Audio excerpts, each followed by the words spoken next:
hindi. Ayaw natin nun. Ayaw natin sa taong magnanakaw!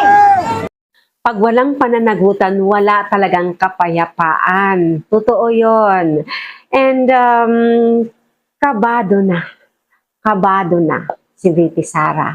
Marami nang nagsara ng kanilang pinto para sa kanya.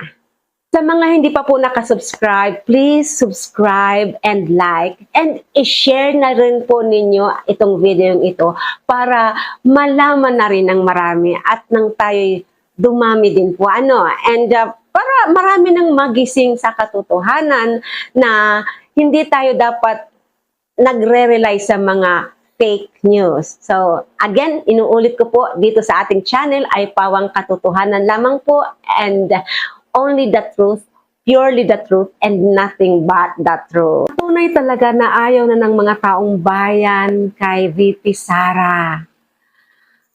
Mga Marcos loyalists, mga kakamping, mga PBBM vloggers, madami pang mga tao nagsama-sama sa panawagan, sa rally ng panawagan na i-impeach na si VP Sara. Hindi na siya gusto ng mga tao. Kunti na lang may gusto sa kanya. Kahit nga sa sarili nilang lugar sa Davao, di ba? Sa Mindanao, yung baluarte nila, marami nang may ayaw sa kanila. At kung sino man po yung mga taga Davao dyan or Mindanao na dating nagsusuporta sa kanila at ngayon ay ayaw na sa kanila dahil sa mga realisasyong mga pinapakita nila lately at na-realize nyo na mali at nagkamali kayo, comment down bakit. Ano po?